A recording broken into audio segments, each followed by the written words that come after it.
So Uber sends out this campaign, this email, and it basically, in their eyes, it addresses safety and basically says, you're safe at all times, right? Pick up with confidence.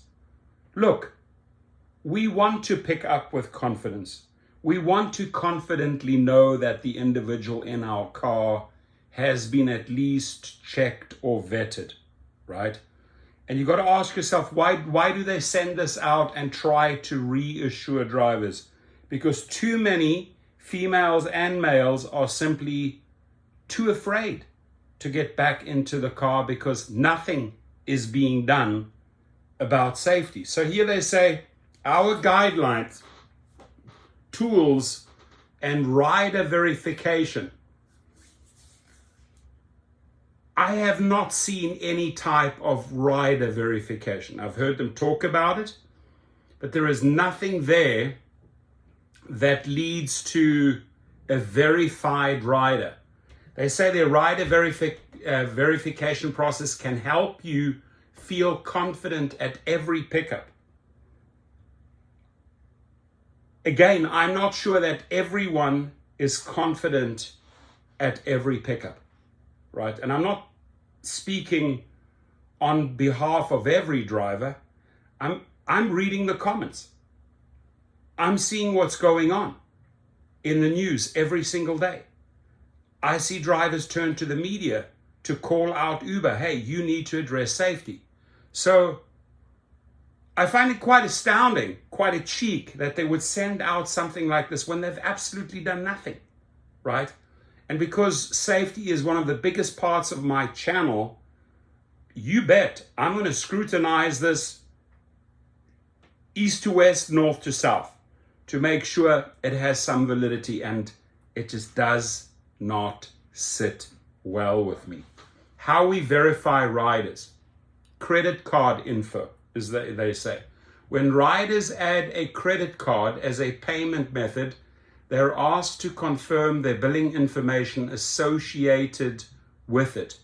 In addition, credit card owners have typically had their identity, right? Not definitely, but typically they have had their identity confirmed by their bank or financial institution. Don't jump to conclusions here, Uber. Now, document scans. Riders who try to set up a new account with an alternative payment method, such as a gift card. Here we go. This is where the problems come in. Such as a gift card or Venmo are required to upload a valid ID. As far as I know, this is not happening. There is no valid ID. And you can stay ambiguous. You don't have to, you can legally circumvent everything by just putting out specific phrases. The bottom line is they've said that they've maybe done it in a handful. They spoke about 6 to 10 cities, right? So this language here is so misleading. They're then required to upload a valid ID, which then undergoes a series of checks. What type of checks? It undergoes a series of checks. Elaborate. We want to know what type of checks you are doing, because the crap is still happening daily. The carjackings, the murders, the stabbings are happening daily.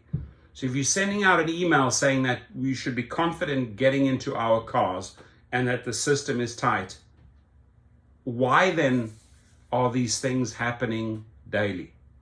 Why is your safety system failing drivers? So the contact info, before a rider can use the app, they have to verify their account by registering a phone number or email address. Especially women have reported that if they've faced sexual harassment, these individuals, if they're reported, are kicked off the platform and are straight back on.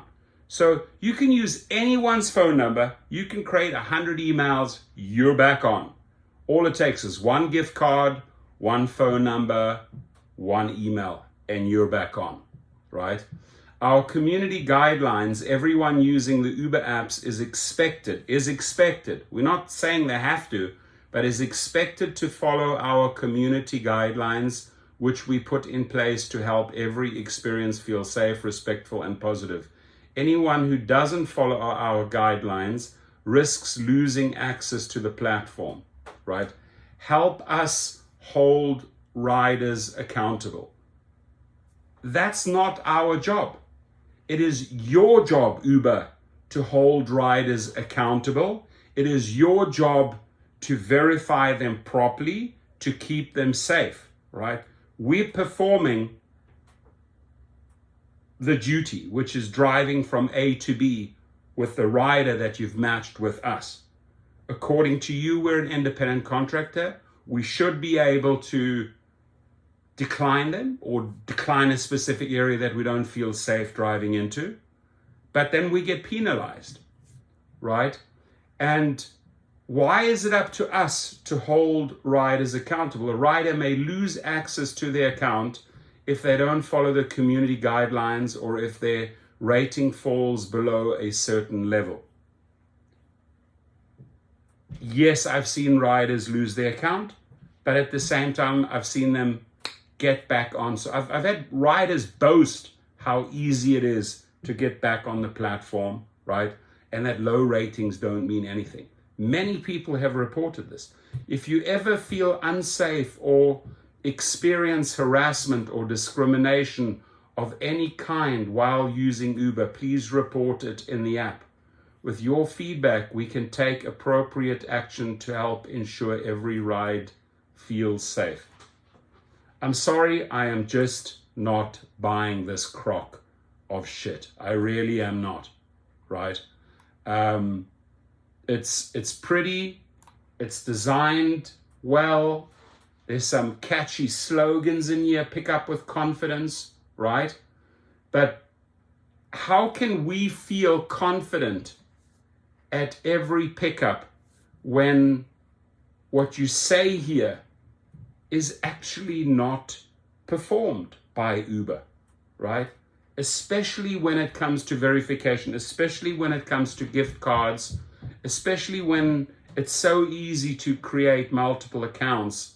The system is simply not tight. And again, we should not have to hold these riders accountable after they have, we hand in the dash cam if we can get it. If you have a display ride, for example, and you have the dash cam and you can prove to Uber that you were sexually harassed or that they drew a knife or they strangled you from the back or like they bit that other individual, right?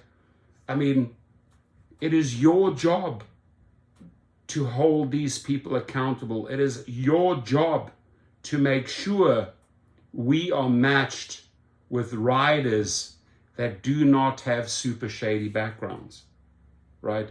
That do not have past felonies, that,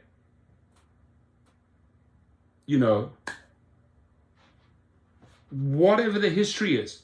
Surely, Airbnb and other companies can do it. Surely you have the power to spend a few dollars and make sure this individual is legit.